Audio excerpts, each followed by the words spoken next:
Hello, hello, Aaron. So, hey, everybody, we still got 2.5, 3 minutes here before we kick it off. So, you have any questions along the way, please drop them in the chat and we'll get to them. Yeah, should be fun. Hey, Dan, how we doing, my friend? Hello, hello. I'm sorry, I'm late in joining No, the call. it's super funny too. I'll just had more people join. Hey, everybody, Sure. still got 2.5 minutes before we kick this off, just pre-call chit chat. So Jay joined with the link, but it ended up being your link. And so I think when I moved Okay. her to an attendee, Okay. Andrew, great call. And Andrew's like, I think you might have demoted everybody on that link. So anyways, whatever. Here we are. Can you share your screen? Do we have slides today? Yes, of All right. course, Aaron. What else do you expect from I'm me so having it? excited for this. Yeah, exciting times indeed.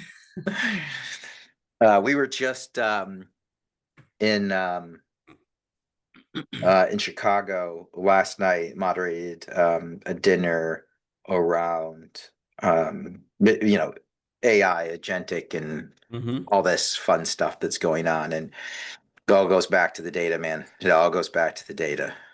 Yeah, it's Um, amazing as to how value is getting created, delivered. Yeah, things are changing very quickly. Let us just put it that way. Yeah, yeah, I have to reach back out. So I did a podcast. Hey, everybody, thanks for joining. Another minute and a half before we kick this off. Just pre-call chit chat here between Udayan and I. I had Tim Armstrong on. He's at Flow Code now, but was like hmm, at, I don't know, you probably know him. So this was probably a year and a half ago. I had him on the podcast, and he was talking maybe 2 years about the increasing importance of the need of clean, standardized, organized data.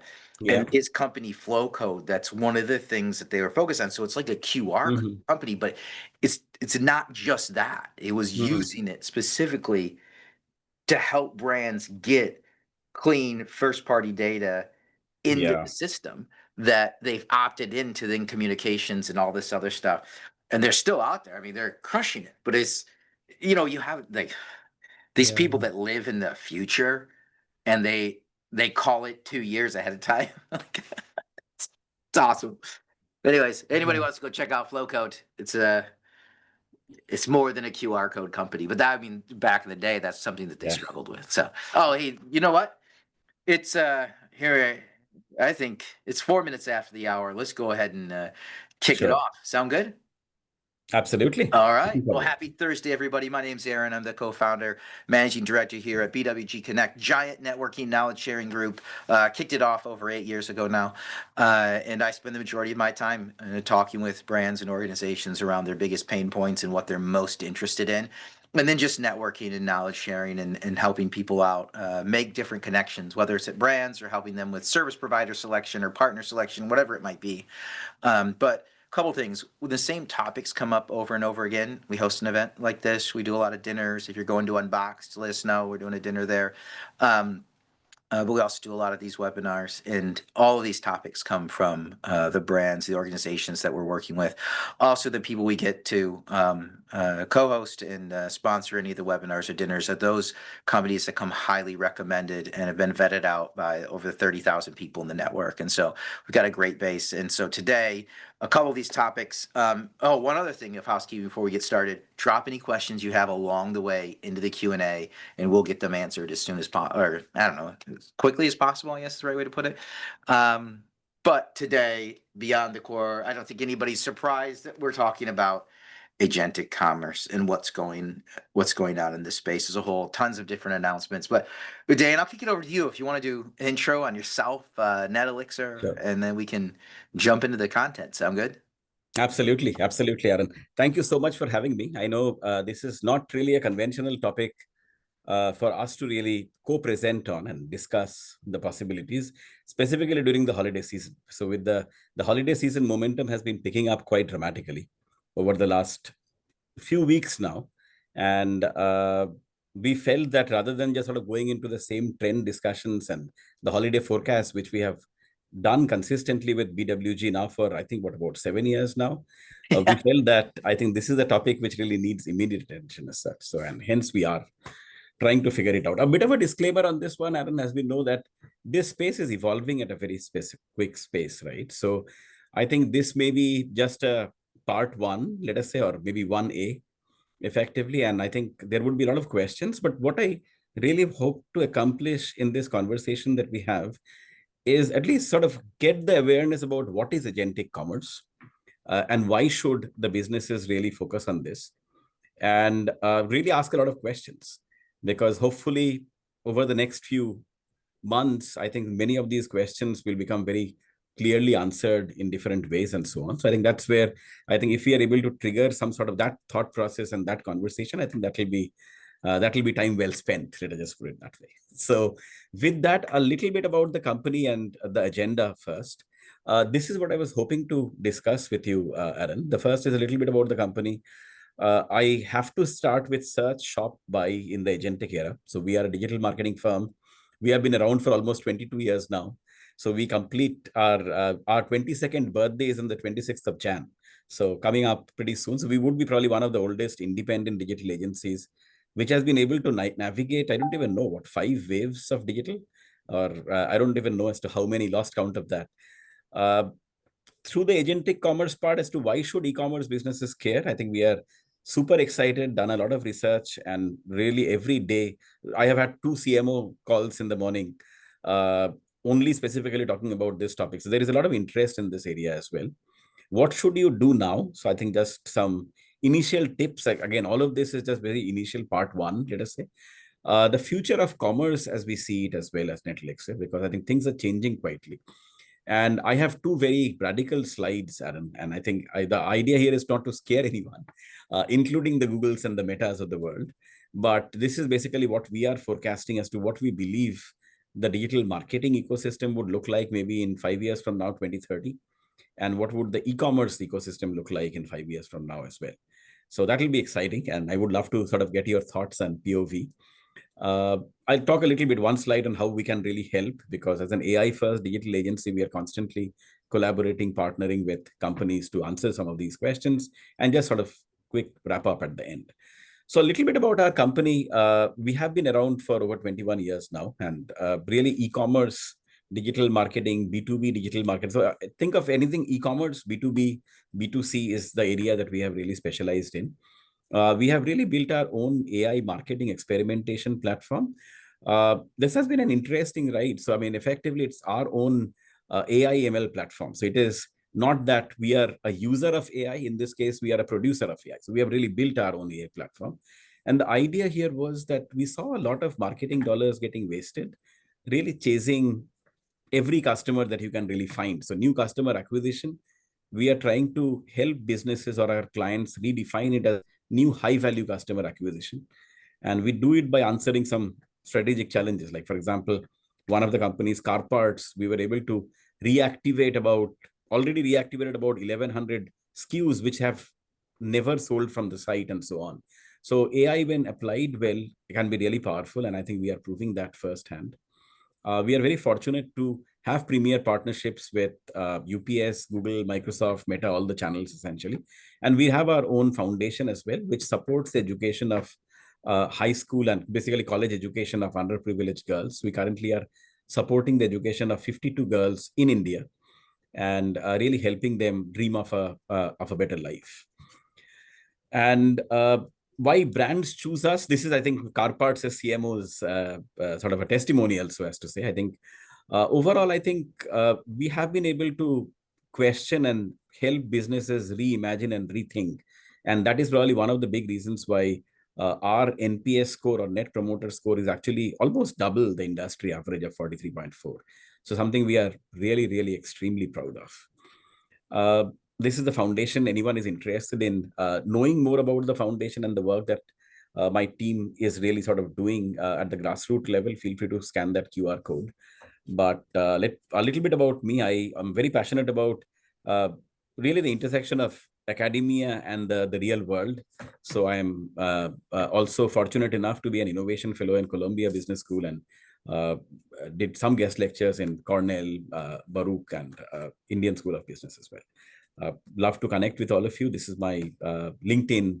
You can, again, a lot of QR codes are being shared.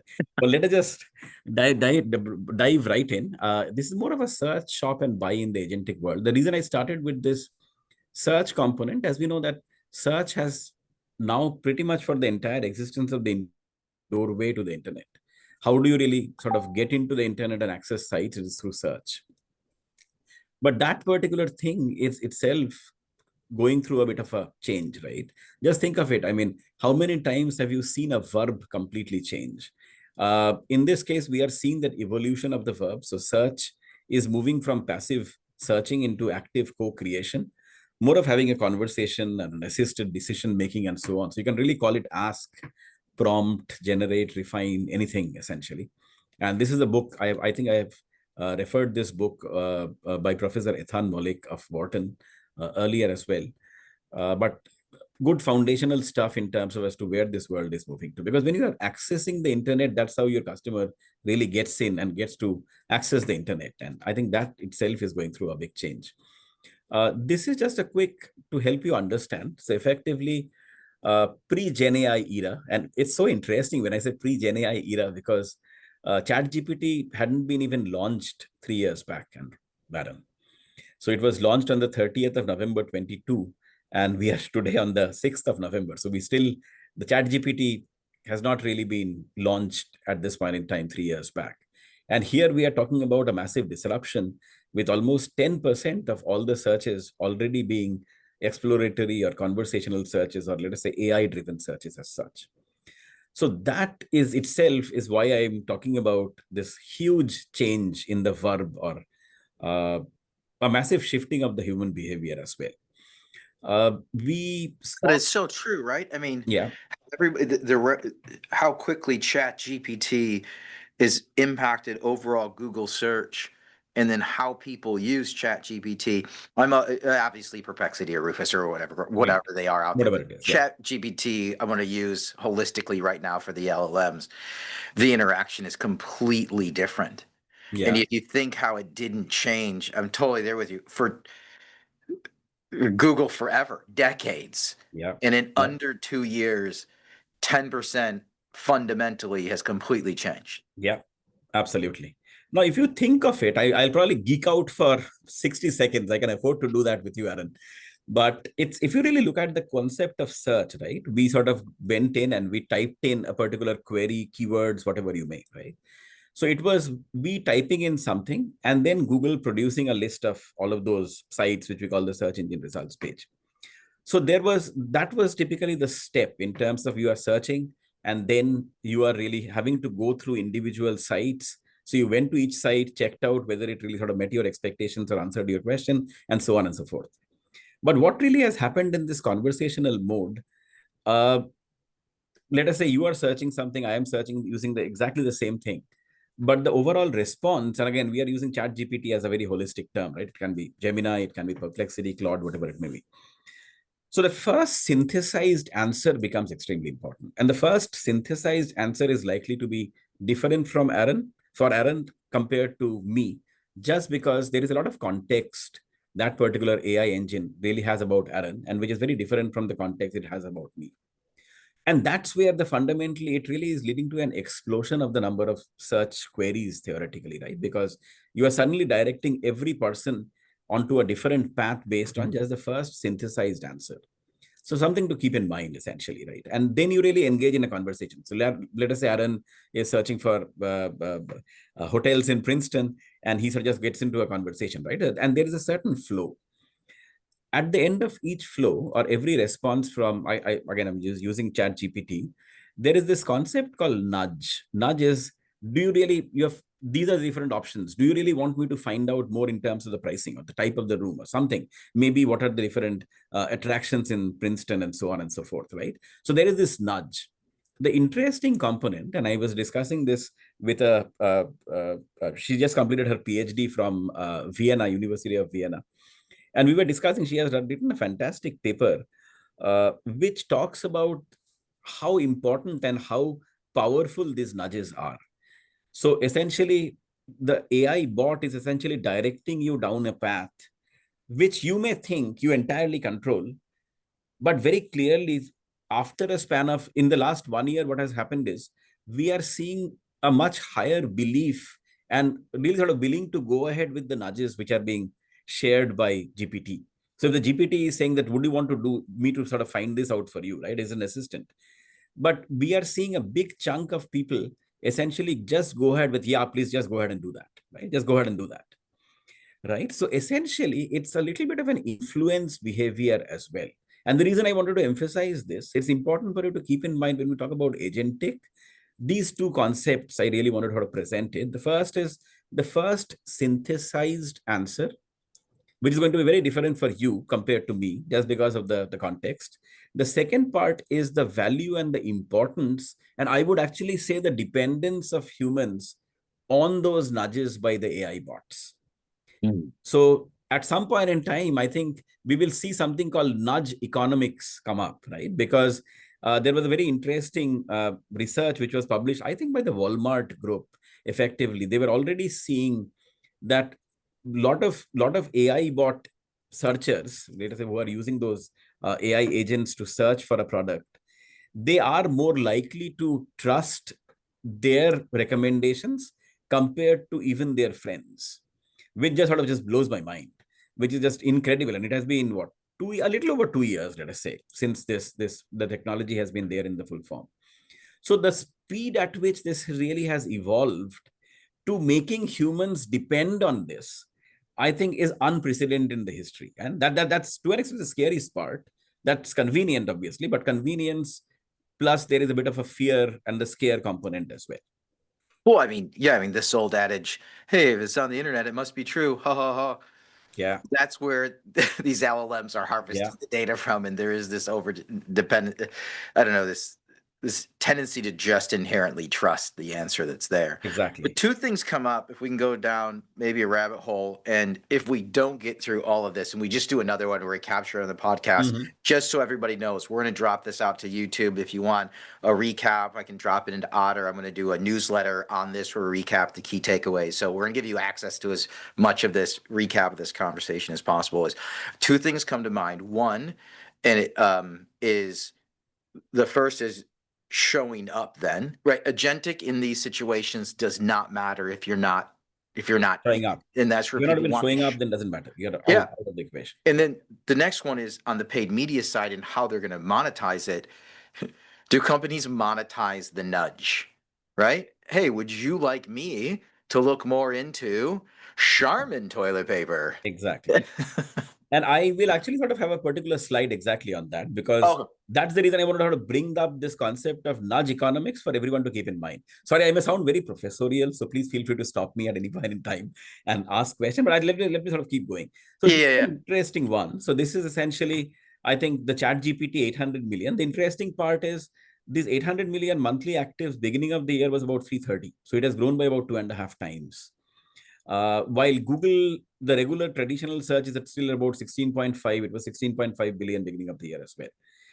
So our prediction is by the end of this year, or by the end of the holiday season, whatever you may, I think they'll get very close to 1 billion monthly actives is what we are really looking at. And that's where I think there lies an opportunity as well. What we are also predicting is the speed at which this is really diffusing, right?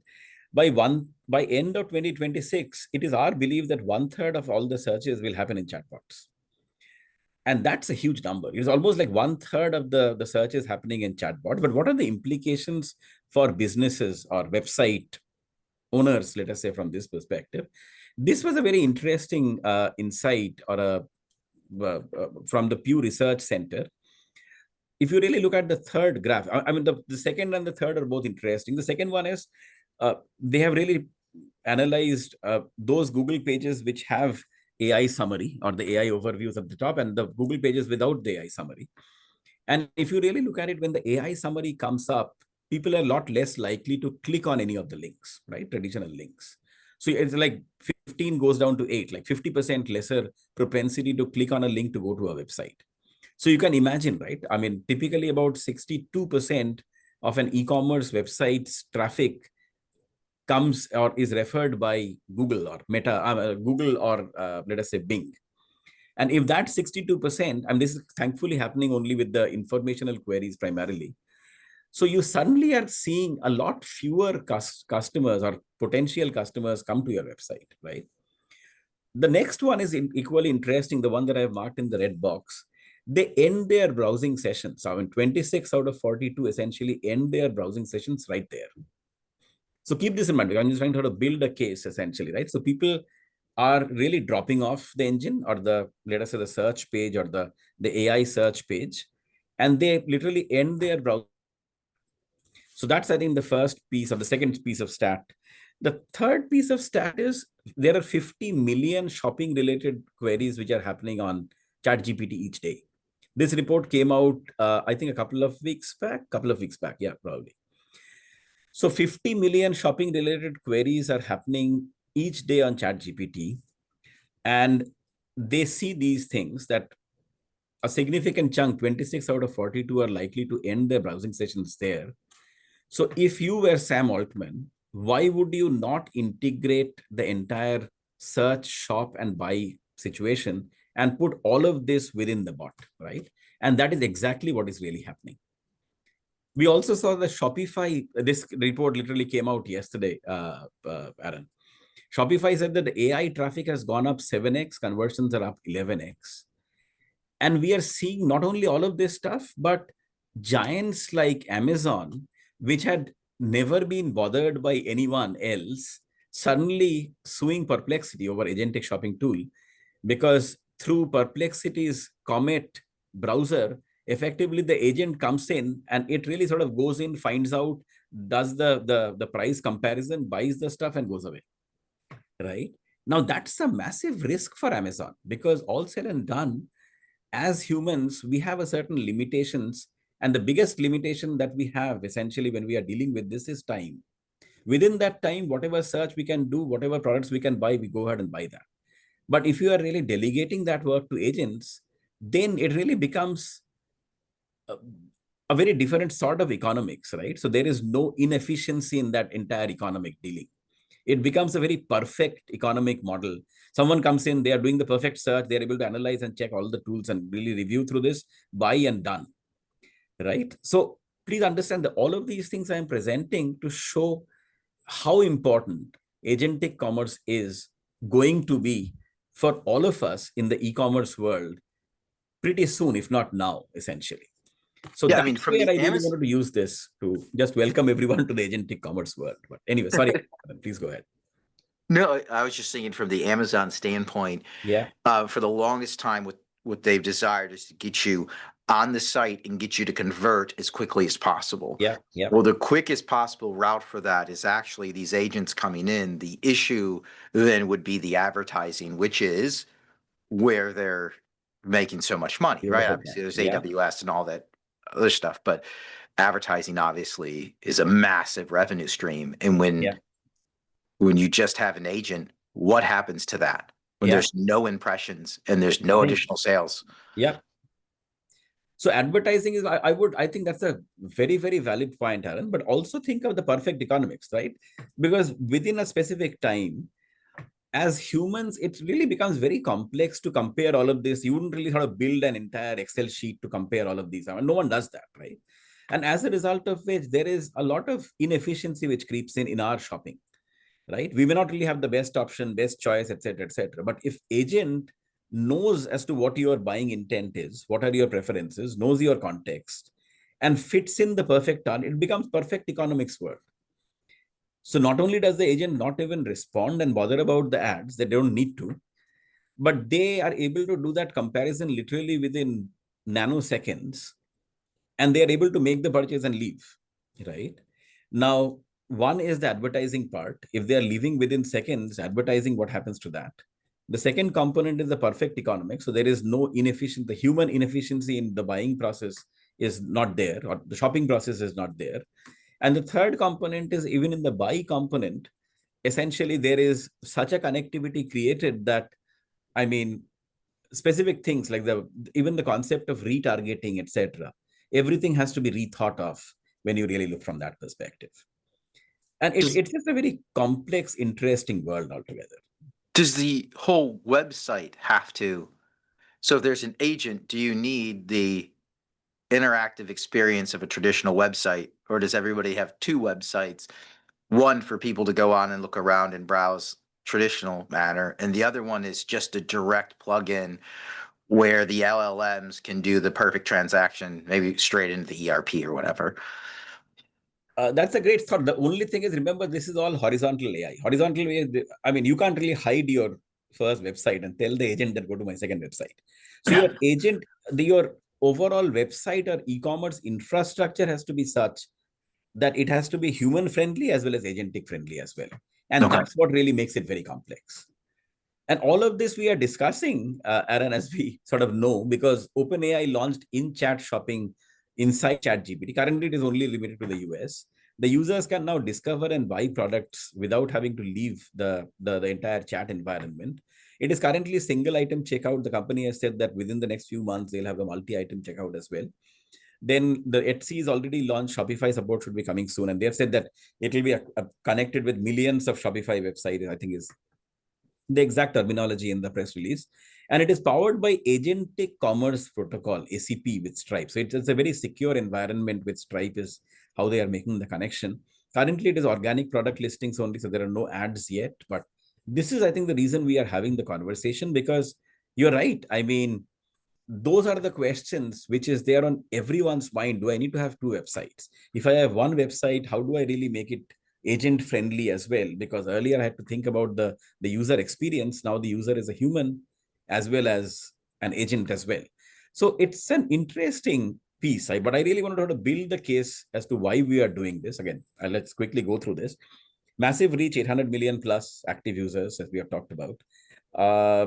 I think the walled garden begins, ChatGPT shifting from Q&A to essentially shopping part. The agentic AI behaviors, you can just ask just the intent part. The Shopify merchant benefits, big and large e-commerce brand, it's an additional distribution channel. You saw Walmart jumping in and sort of tying up, and Amazon still sort of blocking those agents. And eventually there would be an ad spend fragmentation, which is quite massive. And that's what my forecast, I sort of include that, Aaron. So a lot of this sort of is going on, but this was a great report. I would highly, highly recommend this report to everyone. Everyone literally should read this report. It came out just last week. McKinsey is predicting that within US, there would be $1 trillion in retail revenue transacted through agentic commerce by 2030, in 5 years. In 5 years, something which is literally close to zero at this point in time will get to $1 trillion. So you can just think as to how quickly things will go ahead and change. And globally, they are projecting about $3 to $5 trillion. But I think I found that number to be fascinating, absolutely fascinating. So what we had, but any questions on this? The next is more of a model that we had tried to use. Yeah, just a question that gets dropped here. What gaps do you see exist in the current retail tech stack that limit online growth? Is it online growth or within the agentic world? Well, let's say within the agentic world. So within the agentic world, I think one of the fundamentals, and I have some slides specifically on that, so I can probably come back to that question and answering that very specifically. The way that agents essentially crawl is they are much more bothered about the machine generated sort of a stuff, right? The agent doesn't have any emotion, right? It's essentially is really looking for the best option. So your website really has to have structured data, which is able to grasp the attention of these agents and get them to do the stuff in the quickest manner possible. Your catalogs have to be constantly updated. You can't really afford to have a website where the inventory doesn't really, you don't really have an inventory and so on and so forth, right? And always remember that, let us say for some reason you have a stock out situation and you are still promoting this. The agent goes in, the agent says finally when they are trying to shop, they see that there is no product, essentially, there is no inventory. That would get recorded in agent's mind. Or let us say, that's where the history part comes in, right? So the merchants have to be extremely, extremely particular in terms of ensuring that all of their inventory displayed on the website is up to date, right? Literally to the second.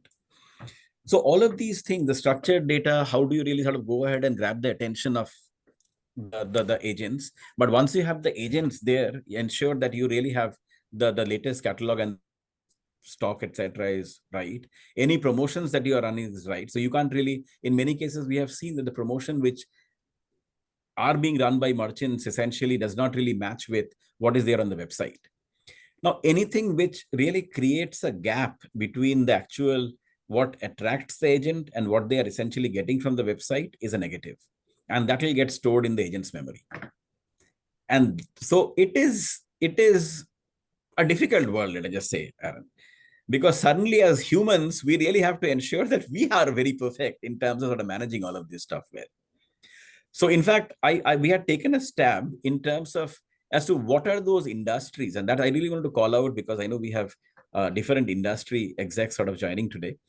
But so we tried to map it based on the frequency of purchase and the risk, the perceived risk by the purchase risk, essentially.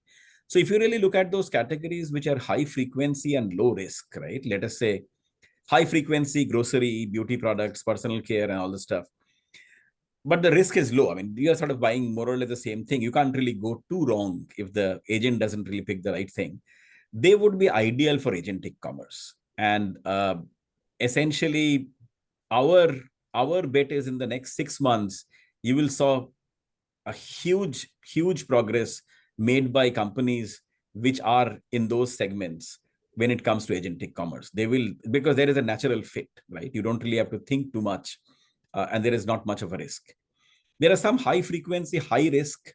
So let us say travel bookings, if I'm sort of doing business travel bookings or even leisure travel bookings and so on, the flights and hotel, the agent can do it very well. I mean, the last 2.5 years, wherever I have traveled, my entire trip planning has been done using either GPT or Claude, right? So from that perspective, you already have that. It becomes a very seamless flow and you're able to do this. So I think there is a possibility that that would sort of get in. So what really happens to, in that case, booking.com and folks like that is a question. So their business model understandably comes under threat. One-off purchases, I mean, I really want to give a gift to my grandmom. There is a sentimental value, not really ideal for agentic commerce. It's not really a high frequency purchase. You probably would just not do it using the agentic part as well. There is an emotional component, which is much more important. And the last one is basically the high risk in the purchase, right? You are buying a $3,000 some electronics item, consumer electronics, and the risk of not the right item sort of being picked is high, probably not ideal for agentic commerce. But the first two, especially the first one, I think that is the category we think is ripe for disruption. When it's a disruption, talking about a business literally which gets started today, which is early in terms of adopting agentic commerce, can leap forward significantly. And that's where I think there is a big drive that we anticipate, or at least I anticipate, which Shopify will be making, trying to really just sort of just own that particular grocery and all of the beauty and all the segment. Because at this point in time, because of the integration that they have announced with ChatGPT, it really gives their merchants a massive advantage. So there is another sort of a school of thought which really has been developing, and I know all of these are big ideas, Aaron, so I really want to present this. In China, it's basically a WeChat e-commerce society, right? But the question is, would ChatGPT and other AI agents, because whether it is Perplexity or Claude or whatever it may be, become the WeChat of Western commerce? So I think there are two schools of thought. One is, I mean, in China, I think effectively your entire sort of e-commerce life or online life is probably within the WeChat environment. So people are buying value-add services. They are searching, shopping, buying. There's advertising there, WeChat payment, etc. It's basically a super app concept, which I think Musk has been talking about for a fairly long time. And that's what I think his vision still is with when he purchased Twitter and now X and so on and so forth effectively, right? So, but I think there is a bit of a difference, and this is an important slide. I wanted to spend some time on this. This is actually from the McKinsey report that I talked about. I can't recommend it enough. So please go ahead and read and take printouts, distribute it within the company. I can assure you that you would not be disappointed. So I think instead of super apps which look at the user staying in one ecosystem, the agentic commerce lets the user delegate across ecosystems. So which really makes it important for websites to be friendly to agents as well, rather along with humans. So there are three paths which McKinsey has very clearly outlined. The first is the user, let us say Aaron, as a personal agent, and the personal agent goes ahead and Aaron sort of wants to buy a gift for something, let us say his son, right? So the agent goes in and just, and Aaron has given certain specifications to the agent. So agent becomes almost like your personal concierge, right? Essentially, they go in and find out different options, compare different options, go to the website, and then sort of do the transaction. So everything from some, let us say, understanding your choices, which is understanding or uh, to really going ahead and doing the comparison shopping, so as to say, to really making the purchase can entirely be done, right? Again, the agentic commerce protocol, the ACP, really helps it getting done within the website. The second one is an interesting one, the personal agent, vendor agent, and transaction. So your agent is talking to, let us say, Macy's vendor agent or whatever it may be, right?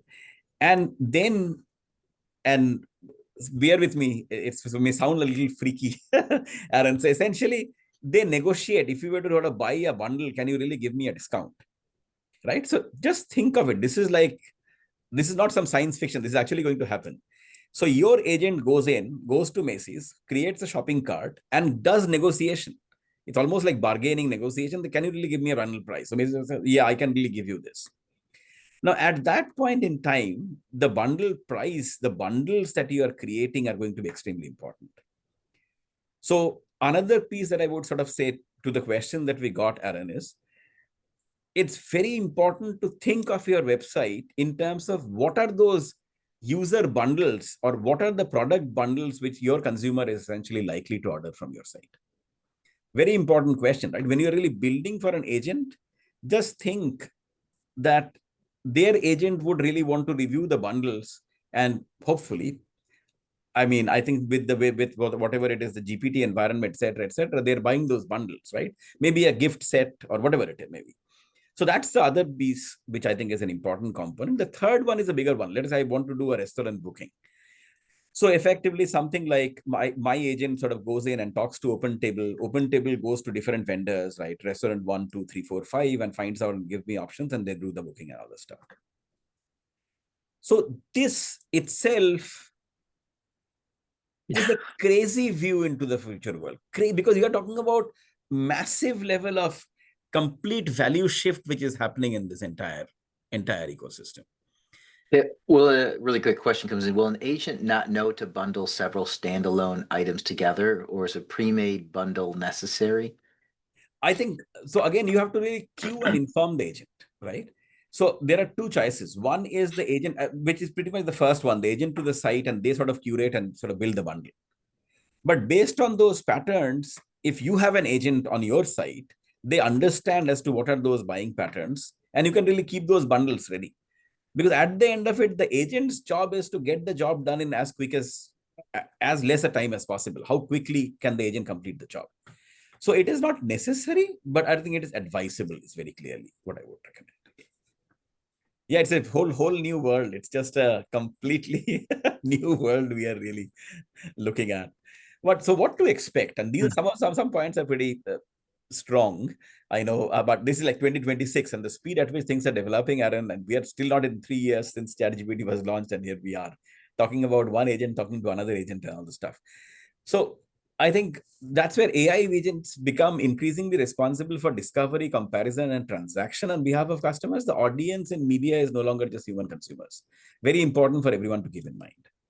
The second is the retail media networks now need to morph, right? Instead of brands buying impressions, and you can keep on blocking, like Amazon is blocking or suing this, it is not really probably going to go much thing. There would be some dealing, but there would be some middle path, and middle path would still be different. So there is a very clear need for the RMNs to really morph to the next level. The agentic commerce substantially compresses the search, shop, buy journey, right? Specifically for the high frequency, the commonplace purchases like, let us say, grocery, etc., it just becomes very quick and frequent. So the question again for marketers is, do the traditional funnel metrics need a bit of a relook?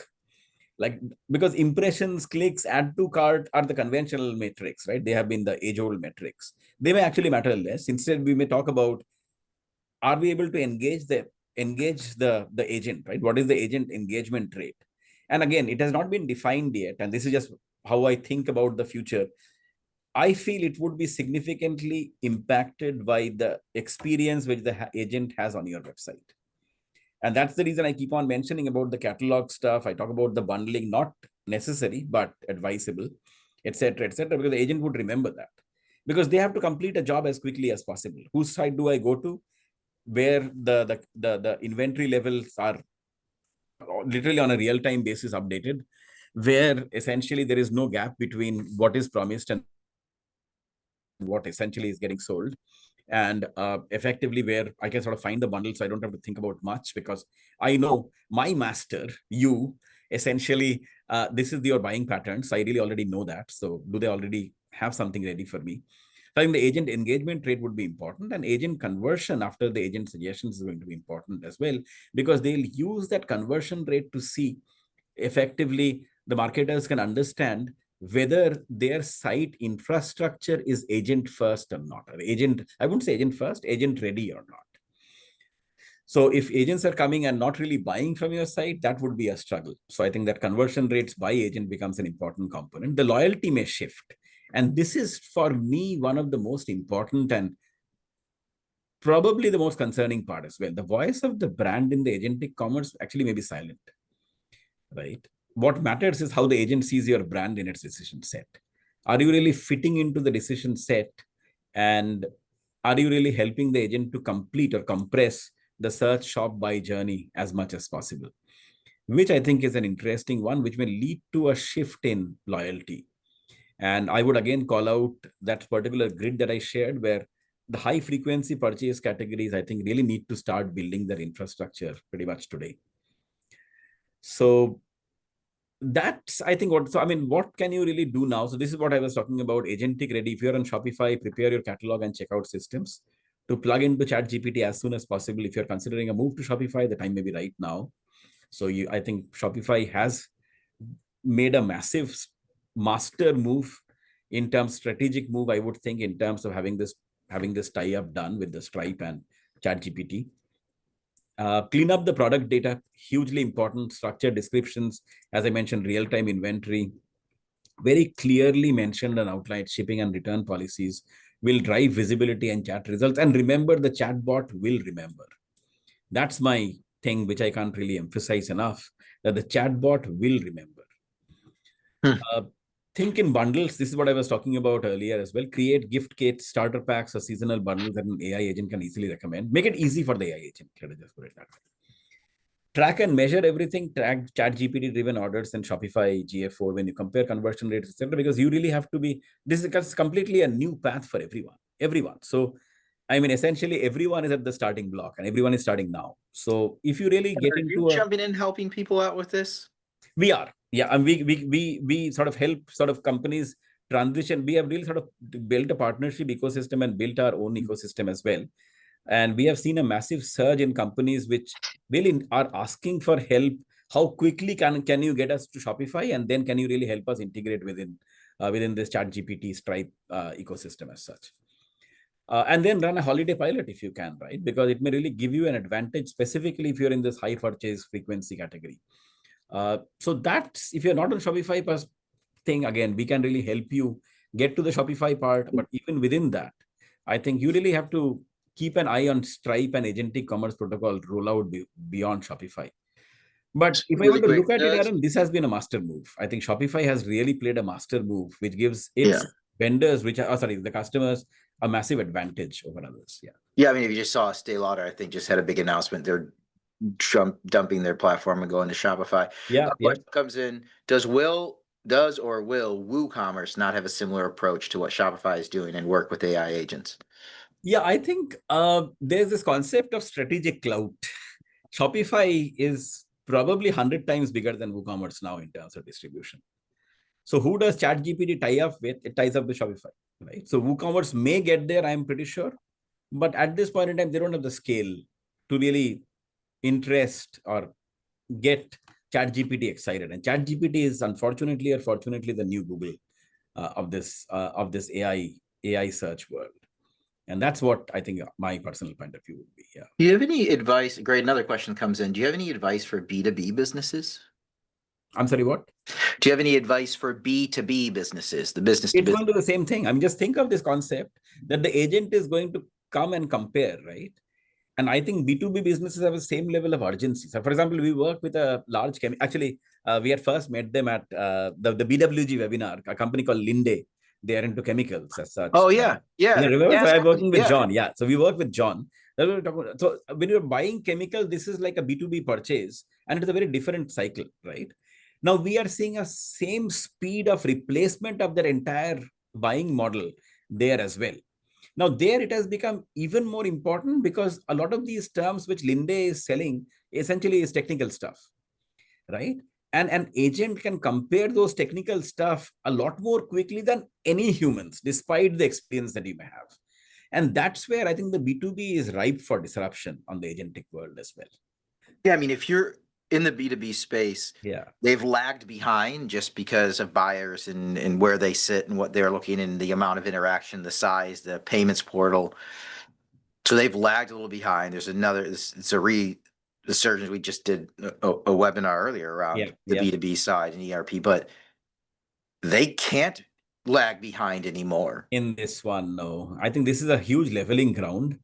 And I think any B2B, I mean, Linda, we work with John and Jared very closely. So I think they are way ahead in terms of just the thinking and the thought process itself in terms of how to really embrace and get into this world, essentially. Yeah. But anyway, let me sort of keep going. Keep me real to the time. How much? I know I can keep on. We have 10 minutes probably left, Aaron. I have 5 more slides. I'll just go through this and get to the questions at the end, right? So this is an important one, which I was talking about. And it's a very controversial. It's entirely our opinion. It's not the thing. It's a big one, Aaron. Currently, 90% of the advertising, at least for the B2C and the B2B e-commerce, effectively is owned by Amazon ads or Google and Meta, right? As we know, 90% overall. I'm just talking about the search within that group. I see that fragmenting tremendously. Because one is that retail media plus AI search and so on and so forth will break it up.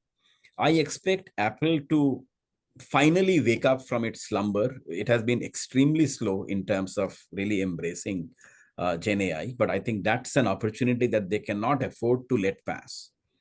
Microsoft with the Copilot is already trying and hustling. I don't see a massive change in their percentage share. TikTok, I think I am very bullish on, Aaron. I'm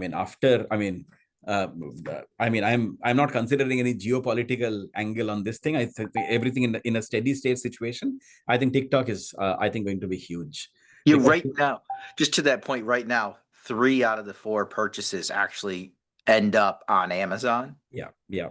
That will end up being 1 out of 10. That will fragment quite a bit. Yeah, that will fragment quite a bit. So I think that's where I think this is what the e-commerce part comes in, which is equally probably social commerce and others, everything together, agentic, all of the stuff is about 35% now. So which is like everything together. Retail media networks broadly about 30%. The brand websites roughly about 30%, and 5% is all these emerging surfaces like the voice and all of this stuff. I'm forecasting that by 2030, that would change quite a bit. The website apps, again, this would be, again, I really can't emphasize it anymore. Having the website friendly for humans plus agents, I think is important. And hence, I still feel that it will be 25%. The social commerce as we know it actually will decline to 18%. And a lot of this would be that other component that you see, the 12%. That would be a combination of some part of social, some part of voice, AR. I am actually bullish. I somehow feel that at some point in time, Zuckerberg will sort of just play that metaverse play will sort of come back. And agentic commerce, I see 15% is going to happen. Retail media networks will last. They have to morph, understandably, right? The 30%, they will sort of hang on to that 30% thing, but they really have to morph and evolve. They can't really. I think Walmart played a massive move. I mean, their CEO, Doug McMillon, I'm a huge fanboy of Doug. So he has very clearly sort of played it. We are open. I think Gen AI is going to be disrupting everything. So let us sort of embrace rather than waiting. Amazon is trying to fight out and block ChatGPT and Claude and Perplexity and all of these things. I think that's a mistake in my opinion. I'm not really in the Amazon exec team, but I think in this world, you just can't really sort of block it off. There would be obviously some new arrangements in terms of legalities and all of the stuff that there would be companies like Cloudflare and all that stuff, which will probably get the LLMs to pay up every time they access the data from something. Otherwise, it's not really a sustainable sort of a business proposition. So that's where the thing. So you're talking about is how can NetElixir help, Aaron? One is obviously the Shopify migration. If anyone is looking at Shopify migration, we can literally, what we have done is we have integrated Gen AI to do things like literally within minutes, we are able to convert a Figma into a Shopify website. And we have really utilized Gen AI tools, and we have really built our own tool to do that, right? So, I mean, it has really helped us crash the time for a basic fundamental level, let us say $20-25 million e-commerce site to within about a month. We have been able to start doing a fair amount of ChatGPT Stripe integration using the ACP protocol. Then obviously we do a huge amount of GEO. That is a part of the business that we are seeing an exponential increase in demand from our customers. Basically, everyone understands that, as you were mentioning, Aaron, if you are not really included in those chats or recommended by AI assistants, you don't exist. And the speed at which ChatGPT specifically has been increasing, or even the AI engines have been increasing, and you're looking at 1 out of 3 searches by end of next year is our projection goes into this thing. You really have to do GEO right now, and we can help. So those are, I think, the pieces. Conclude with saying this: welcome to the agentic commerce era. I hope I've not really scared everyone so much. I think it's exciting. You just really have to have a different mental model in terms of approaching this. I mean, and because the value creation, migration, and delivery has changed, there's a huge change there. Get agentic ready. If you're on Shopify, prepare your catalog and checkout systems to plug into GPT as soon as possible.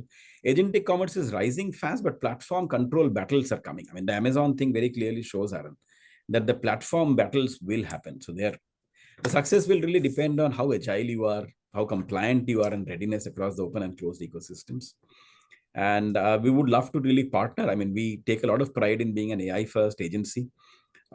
As I mentioned, we are very fortunate to work with a wide range of customers, and our NPS score is a proof that we are able to really bring in tangible value in this AI-first world, and we can definitely help.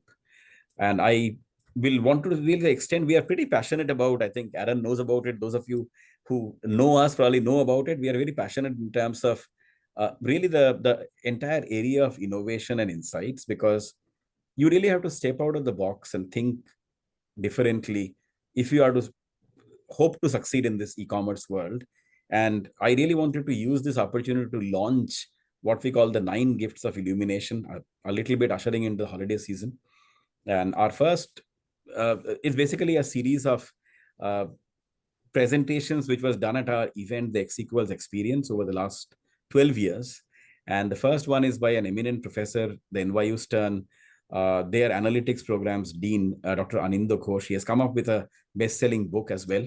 So would invite you to sort of take a look. It is just, there are a lot of very interesting thoughts on AI, and he just dumps down and humanizes AI. And also, I know with all of the tariff discussion going on, Aaron, I think a lot of companies that I spoke to today, I spoke to 2 CMOs, as I mentioned today. I mean, they are excited, and they are really at this point in time re-looking at really adjusting their holiday marketing strategy. And we have a holiday e-commerce marketing calendar, which can really help you. I mean, this is our 12th or 13th year of producing this calendar, where like day by day, we map out as to which are the days which are going to be heavy and strong in terms of e-commerce demand, which are not, and so on and so forth. And all of our clients essentially use this calendar to plan their holiday marketing program. So that's what I had. I know I sort of rushed through the end, but any No, questions? we had a bunch of questions here that I want to riff through, because we do have 5 minutes. We might take this up to the end of the hour, but just, like if a quick thanks to everybody who put, all the questions in the chat. We're still going to hang out here and get to a few of them that are sticking there. Encourage everybody to have a follow-up conversation with Udayan and the team over at NetElixir. They're longtime friends, partners, supporters of the network, helping out a ton of brands in it, just all around digital leaders, and worth having a conversation with. If there's other areas, anything around this AI piece, around digital readiness, what's going on with data, impact on Amazon or advertising, and you just want to have a chat on it, that's what I spend most of my time doing right now. I'll shoot you a follow-up email. Would love to have a conversation with you, and more than happy to tell you what the network is seeing. And if you ever need help with partner selection, more than happy to spend time on that as well. But let's get to so look for a follow-up email from me as well. Do you recommend? So we're gonna have to riff through these pretty quick. Do you recommend B2B also jump onto Shopify, or would there be a more custom route for them? Most B2B sites don't publish pricing and inventory. I think that's where the entire concept, and again, I know I am probably selling on their behalf, McKinsey, but I think this paper is definitely a must read for everyone. They talk about this concept of e-commerce infrastructure, right? The agentic. I think Shopify is building for that. So it definitely is an advantage to move to the Shopify platform at this point in time, because they seem to be ahead of the game. In the custom infrastructure is great, but you really have to build for the agents, as I mentioned, or the agentic world. So I would say preferably if you don't really have too much of a complex offering on the B2B side, I would recommend Shopify very highly. And again, we don't really have any specific allegiance to Shopify as such, but we are just seeing that it's strategically a smarter move to be on Shopify. Since average order value is critical for consumables margins on direct consumer websites, how are brands addressing this with agentic commerce? Yeah, I think the bundle building is an important concept, Aaron, right? I mean, as you probably know, and I think I've talked about it earlier as well, like we have really used AI ML to identify as to your high value customers. If they buy X, what is their propensity of buying Y, and so on. So there, I think there is an opportunity to use machine learning to build the bundles in a much smarter manner, right? Again, this is let the algorithms decide rather than only deciding on the human sort of in certain cases, probably not just data, but gut feel as well. So that's where I think the human plus AI combination of creating those gift bundles or the product bundles is going to be a massive, massive differentiator and competitive advantage. Yeah. Will we be able to share this presentation? 100%. Yeah, absolutely. Yeah, okay. We'll be sharing it. I mean, it's already shared with you, Aaron. I can email it to you again. When we send around connections afterwards, sure, we can absolutely follow up with them. Yeah. Can you elaborate on the main focus points of GEO? Where do you start? What are the key differences compared to traditional SEO? think about GEO effectively in this way. Let us just put it that way. Structured descriptions, real-time inventory, clearly explained shipping return policy, structured data, very simple, right? Sort of having those catalog updated and really participating in those conversations. That's it. I mean, there is no magic, honestly speaking. We have a 9-point checklist. So if you just send me an email or ping me, I'm happy to sort of share with everyone I'll sort of share with everyone the 9-point checklist as well. But I think let us cut through all the gimmicky part and focus on how exactly can agents find you. So that's, I think, what it is. Structured data is an important one. Yeah. So if you're looking at it, just if you're looking at it from the retailer side, which you can control your direct consumer on the retailer side, we're doing a webinar tomorrow at noon. If anybody wants to sign up for that, if you haven't, we're going to do a deep dive on what does that look like for Walmart and for Amazon and for these LLMs and discoverability and all that fun stuff on the retailer side. So just ping Andrew or however you signed up for this one, and we'll shoot you over an invite for that. The next question here. Will there be an opportunity to purchase placements in the AI agent, and or buy space on the AI results? Do you see that coming? Potentially, I think this is my my personal point of view. I think it would be more of a cost per action or an outcome. And I think that's what it is, because purchasing a spot there, actually, in my opinion, is really difficult to do it without interrupting the entire experience. And that's where I go back to this entire concept of the first synthesized response by the chatbot. And if, let us say, Aaron is searching and he sort of starts the conversation and already there is a placement, which is a paid placement there. I mean, will Aaron engage as much as he is likely to if the placement was not there with the chatbot? I would probably argue no, because who wants to get sold? Because then there are doubts in Aaron's mind that they will take me through a path or down a path, which is basically they're trying to sell, right? So the credibility of the entire conversational string gets probably broken a little bit. So I would probably contend at the end of it, if they are referring at the end of it, the merchant from who they are buying, there may be some sort of a revenue share deal or whatever it is, some sort of a margin or a pricing model there. But I hope that they don't start introducing ads or buying ads, because it just spoils the entire engagement. I mean, that's anyway, that's my, yeah. So a couple more questions for those. We have two more. Can you tell us more about how your AI tool is different from a regular CDP? Yeah, our AI tool is more of a marketing experimentation platform, right? So when we have been working in this space for over 20 years now. And I think there have been 2 or 3 challenges which we have really seen. I think the first challenge is a lot of these business challenges, like Christina, I sort of share with you car parts, right? They had a problem of 3 million SKUs, which are dormant SKUs. We have never really converted for them. And through the regular Google ads, effectively, it wasn't working. So what we did was we really used algorithmic segmentation. We converted it into audience signals, and we really found lookalikes on Google. But once we really did that, then we found out as to this is the overall buying pattern. So you're essentially mapping or graphing the customer and seeing as to for which of these customers does this product fit in. So we completely flipped the entire buying narrative from selling something to understanding the consumer and say as to where can be a product customer fit, right? So we are just flipping the script from the product selling concept to a what will the customer buy concept. And that really helped, and no CDP is able to do that at this point in time. And the process through which we do it is experimentation. So we have expert experimentation consultants which really help engineer that. Yeah. How does fulfillment speed play into agentic commerce? I think it will be one of the most important parts, Aaron. One of the most important parts, because quick and rapid fulfillment, and we would probably see again the immediate name which came to my mind was GoPuff. I think there would be a GoPuff version of the agentic commerce world as well. And that's a terrific business opportunity for what is typically in the Asian markets called the quick commerce.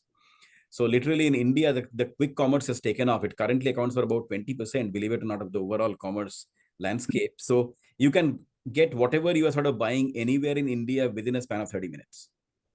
So I think the quick commerce, but at least in the main metro cities, I think that's going to be a big driver. And I would not be surprised if Amazon is already acknowledging that and preparing for that, and even Walmart as well. Well, awesome. I don't have any other questions that are in here. This has been absolutely fantastic. Thanks everybody for the great questions that have come in. Dan, you're so awesome. I just appreciate you and everything you do for the network as a whole. Again, I'd encourage everybody to have a follow-up conversation with Udayan and the team at NetElixir. And just one other thing that just came top of mind is, I've seen Reddit agencies pop up. That's playing into LLM and ChatGPT where it goes. New content agencies pop up. TikTok agencies pop up that are completely different than they were in the past. And so it's super interesting where this whole thing is going. Yeah. And we'll do a bunch of these going forward. Dan, this is so much fun. Some great comments coming in. Thanks everybody. But with that, we're going to wrap up this webinar here. Everybody take care, stay safe, look for an email from us. We'd love to have a conversation with you and look forward to having you at a future event. Thanks, my friend. Absolutely. Thanks for having me on this one. Happy holidays in advance to everyone. Thanks a lot. Thank you. Thank you. All righty, bye-bye.